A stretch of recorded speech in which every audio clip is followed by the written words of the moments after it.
There is a chance that automation will kick us out again if we encounter the same issue. But for now, the clock is rolling. We'll see if we pass around that T-minus 10-second mark.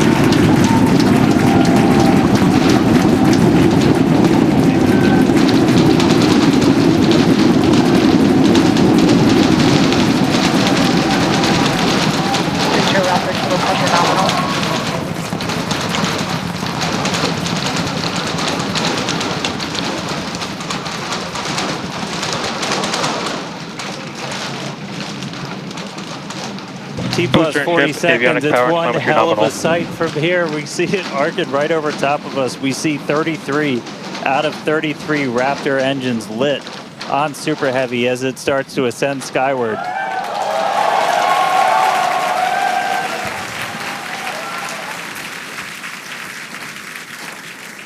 Coming up on maximum aerodynamic pressure, then only about a minute and a half until we get into hot staging.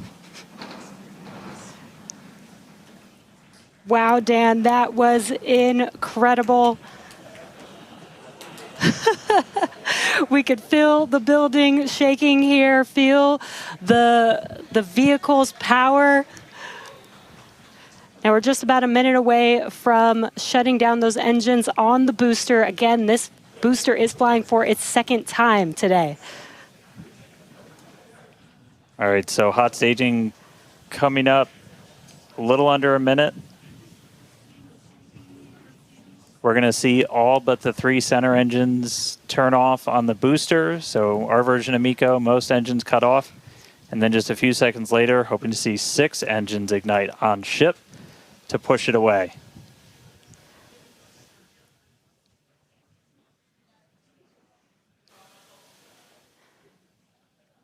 All right, hot staging, about 30 seconds.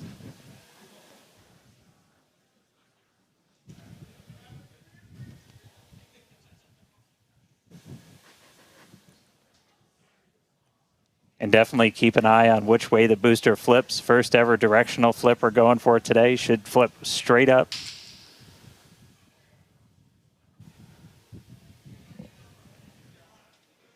See those engines powering down? Booster engine cutoff. Ship ignition. Stage separation. Incredible flip by Super Heavy booster, and you can see those 6 engines, those 3 engines on the ship ignited. 6 healthy Raptors running on ship, on its way to space. Peek that engine view. Booster doing the boost back. Chris, how's it looking over there in Hawthorne, man? It is looking... chamber pressure is nominal. It is looking absolutely incredible here in Hawthorne. As we said, 6 healthy engines on ship. We've got 13 out of 13 engines on the booster. Now down to those 3, which is what we expect in the final moments of the boost back burn. Now, as a reminder, we are not recovering the Super Heavy booster today. We are instead going to do booster some... boost back, shutdown. And there we had a good shutdown of the boost back burn. Next up will be the jettison of that hot stage Ship ring. avionics, power and telemetry nominal. Great call out there that everything looking nominal aboard the Super Heavy vehicle, which is returning to Earth, and we're going to be doing some experiments with it, including a higher angle of attack re-entry, as well as some engine tests as it gets closer to the Gulf. We are, again, because of these tests not recovering it, we are sending it to the Gulf on purpose to do those tests. But again, you see the booster on the left-hand side of your screen. You see ship with 6 healthy engines continuing its ascent to its planned suborbital trajectory. Everything going very well so far for Starship's 9th flight. Now 4 minutes, 15 seconds in. Great views from inside of the aft engine area of ship there, looking at those 3 sea level and 3 Raptor engines on the right-hand side of your screen. The booster doing its LOX dump, that liquid oxygen dump. So because we don't need some of that liquid oxygen propellant in its tanks, we vent that propellant out to lessen the booster's mass as it comes in for its landing. Just absolutely gorgeous views watching these two vehicles do their respective things in the skies over Texas here today.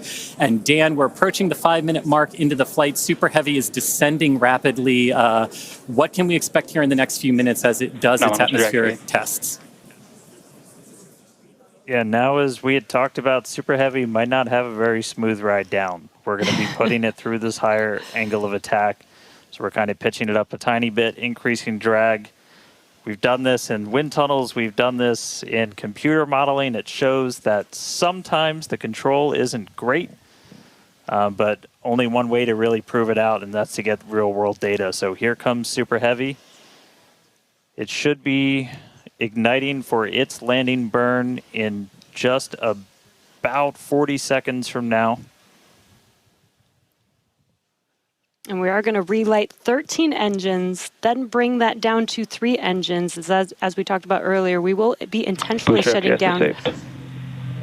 We will be shutting down one of those 3 center engines intentionally to push the limits of the Super Heavy booster. Ship Raptor, chamber pressures nominal. And continuing to see 6 healthy engines on the ship. 3 sea level and 3 vacuum engines still ignited as the Super Heavy booster is making its way back down to Earth. We can see those grid fins doing some heavy work. Booster landing startup. Ignited for our landing burn.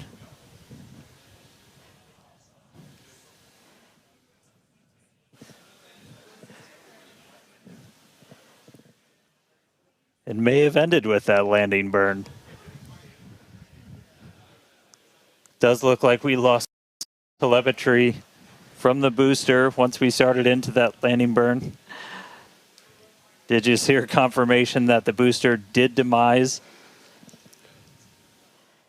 So the booster's flight ending before it was able to get through landing burn, but again, we are not bringing that back. We're expecting it to make a hard splashdown in the Gulf. We were getting live data back the entire time through that high angle of attack flight, so that was something that was really vital for us to get during this reuse. First free flight of booster in the books. All right, ship has about 2 minutes left. In about 2 minutes, we expect all 6 Raptor engines to shut down. That will be SECO, basically second engine or second stage engine shut off. And these are some incredible views, Dan, from the aft end of the ship, watching as the engines stay ignited with the Earth in the background. As always, the Starship avionics team, the techs. I think we just heard the booster. But all right, we got about a minute left into this burn. All eyes definitely on ship as we get through the final stages into its ascent. We're expecting it to start to cut those engines off in about 45 seconds.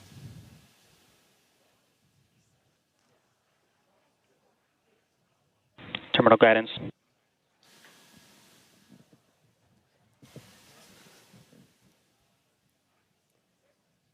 All right, just about 30 seconds to go. We're in terminal guidance in the final stages of this ascent burn. We did see shutdown of the Raptor engines. We do stagger these, so we do the Raptors first. Those 3 have shut down successfully. Sea level's still running. Ship engine cutoff.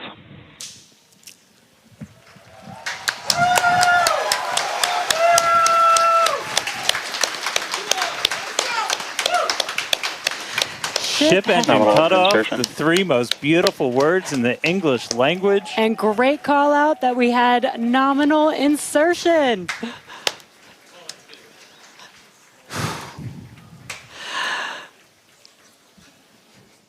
An incredible flight test so far today. We reflew a super heavy booster for the very first time in 9 test flights. Ship is in its orbital trajectory. Again, it's going to remain suborbital for its mission today. But it ignited Ship S-gas is saved. It ignited all 6 of its engines and made it all the way through SECO just now.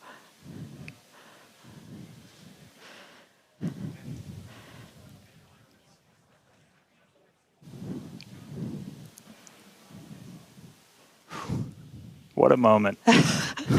Incredible. All right, And but I we got- mean, that's, ooh, still a lot. There we go. Look inside of the payload bay of Starship. You can see them stacked down in the middle of your view. There's kind of 4 on either side, so they're sandwiched on top of each other, a stack of 4 right behind each other.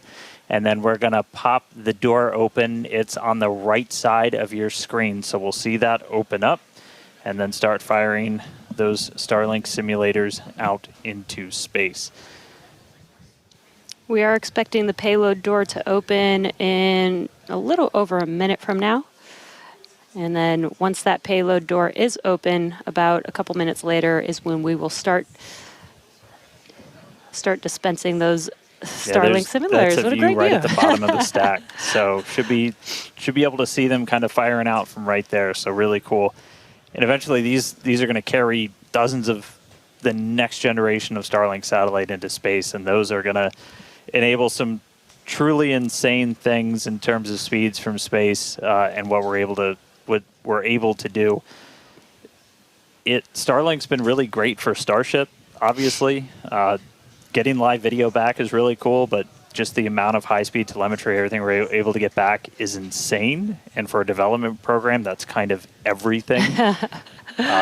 We're in excess of 130 or 160. My numbers are fuzzy right now, just like my brain is. But well in excess of 100 megabits per second of downlink. And a lot of that gets eaten up by video. We've got dozens of cameras across Starship. We added several more.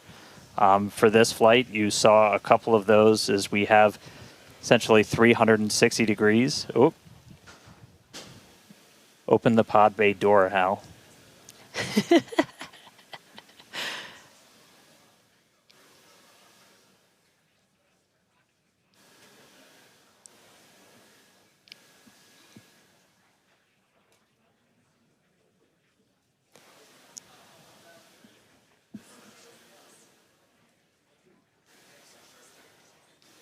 Now we are expecting the payload door to open any moment now, so we're watching out for that.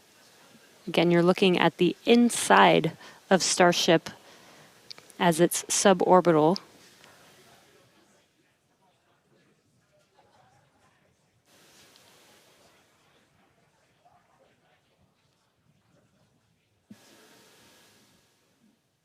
Well, we heard the door open was in progress.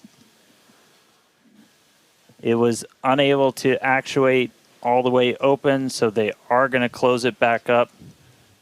Hal told me no. He said, I'm sorry, Dan.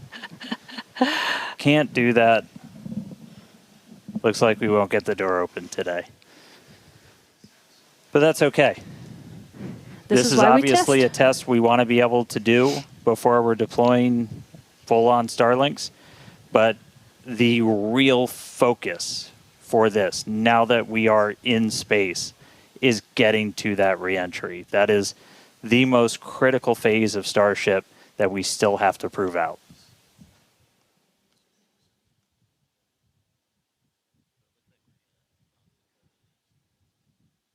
All right, well, so it does look like we're not going to be able to deploy Starlinks today, but we should have pretty frequent views from Starship. They might cut in and out every once in a while, but should be pretty regular. We are in darkness right now, so might be a lot of black, but the cool part is when we get to reentry, it's going to be daytime. Yes, and we did that on purpose so that we can get some live daytime views as ship is returning back to Earth. All right, so we are going to take a break.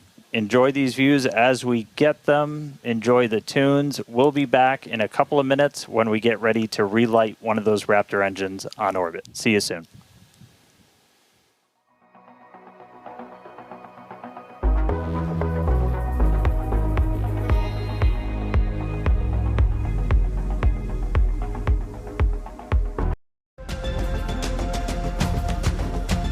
Into today's flight test, and the ship is on its suborbital trajectory. As you can see in some of the views and from some of the telemetry, we are in a little bit of a spin. We did spring a leak in some of the fuel tank systems inside of Starship, which a lot of those are used for your attitude control.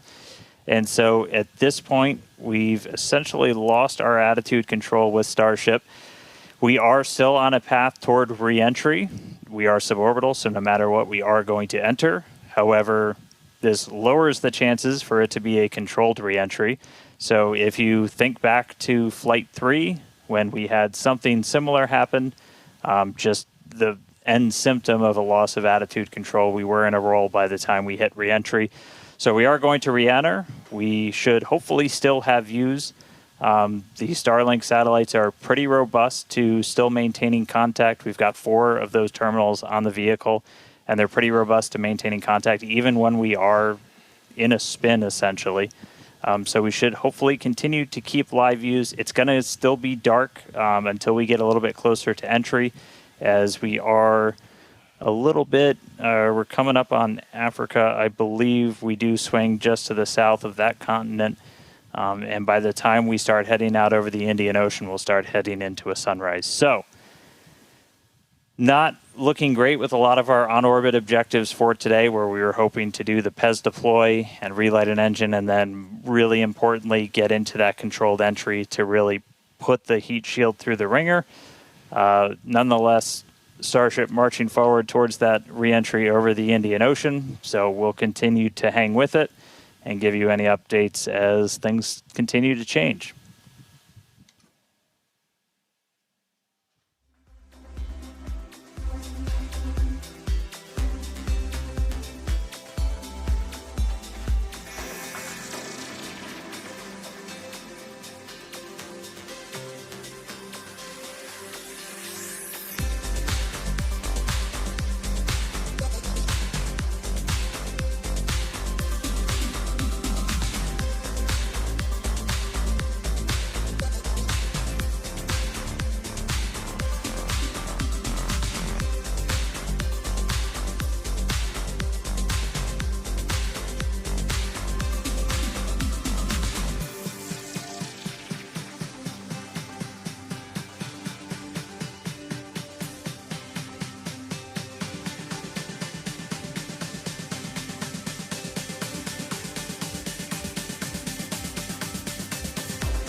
Seeing some flat movement here on the ship. If you've been following along, we have essentially lost attitude control on the ship at this point. It is suborbital, so it's still headed to the exact same trajectory as before. We were not able to get that payload door open and deploy those nose cones. We've been dealing with some leaks on the ship. This is also what led to that loss of attitude control. So at this point, we are kind of in a spin, and we are also going to be skipping that Raptor relight. If you've followed through the history of Starship, something similar happened, different cause, but same symptom back on Flight 3, where we weren't able to maintain attitude control in orbit. And so we're going to skip the relight of that Raptor engine while we're in space. We are going to still proceed with entry.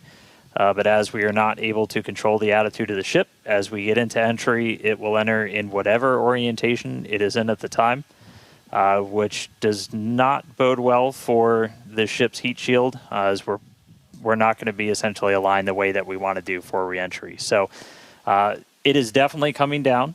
It is definitely heading to the Indian Ocean, but our chances of making it all the way down are pretty slim.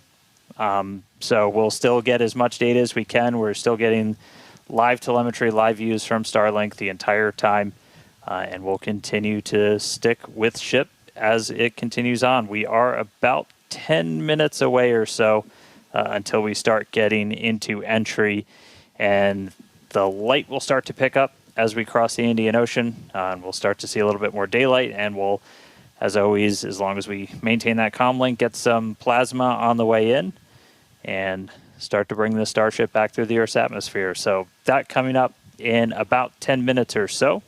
So we'll check back in with everybody in a little bit.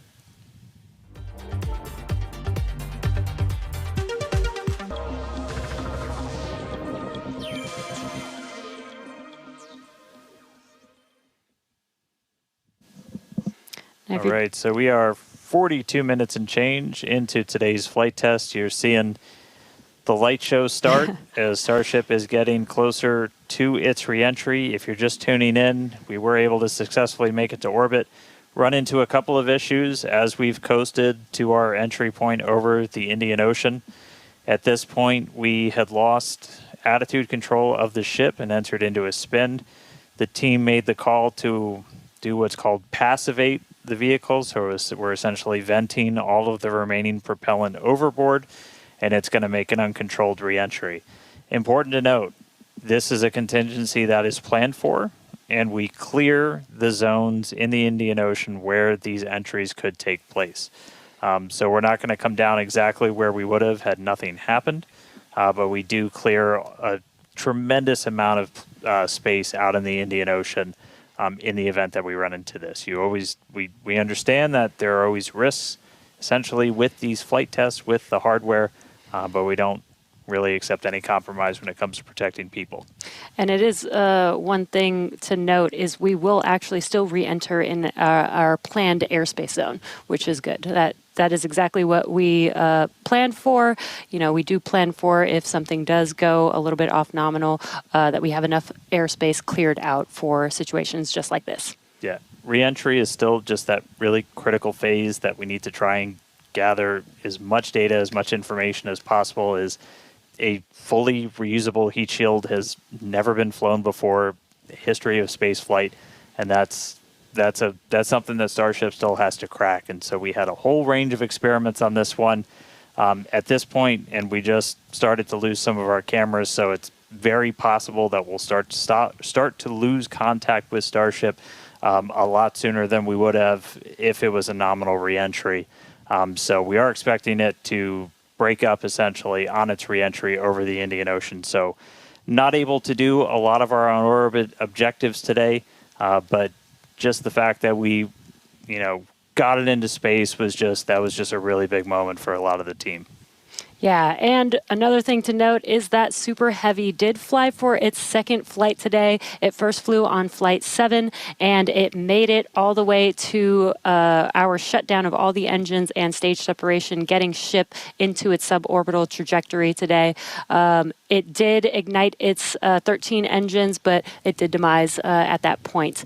We did plan to fly it back down to Earth at a higher angle of attack, and we do expect it to stress the vehicle a lot more than what we've seen previously. So it's not unexpected that we did lose the booster before we got to the actual landing. Yeah. So we're gonna continue to hang out and see if we get any updates on ship. It does look like we might be getting some video back soon. There we go. So this is a view essentially on the top part of Starship. You're looking up at the payload bay and towards the nose cone. So views are going to be a little bit scarce potentially, as again, we are in essentially a tumble. We had lost that attitude control. So Starlink, when it's able to connect, able to feed this down. We are at the phase where we would expect entry to start within the next minute or so. So we are entering uncontrolled, but again, we're entering into an airspace and a sea space that is cleared and monitored in advance of launch and before we get to this phase. And with the views that we are able to see, you are seeing a lot of that plasma build up. During reentry, we do expect the vehicle to see about 1400 degrees Celsius. And there you can see the flap feeling that temperature there, a little bit melting away. But as we expected with the spinning of the vehicle, we are no longer controlling the attitude of the vehicle. So this is now, at this point in the test flight, it is expected to see it begin to demise a little bit on its way back down to Earth. Yeah. And so we'll stick with it for as long as we're kind of getting any reach back from the ship as it starts to make this reentry. But yeah, so it's re-entering actively right now. And again, we did do what's called passivation. So you essentially vent all of your excess propellant overboard before you hit the atmosphere. That's a safety measure we can take on the ship while you still have contact with it. So that was done. It's now coming down in the predetermined hazard area that was cleared ahead of flight. Not controlled, so we're not going to get all of that reentry data that we're still really looking forward to.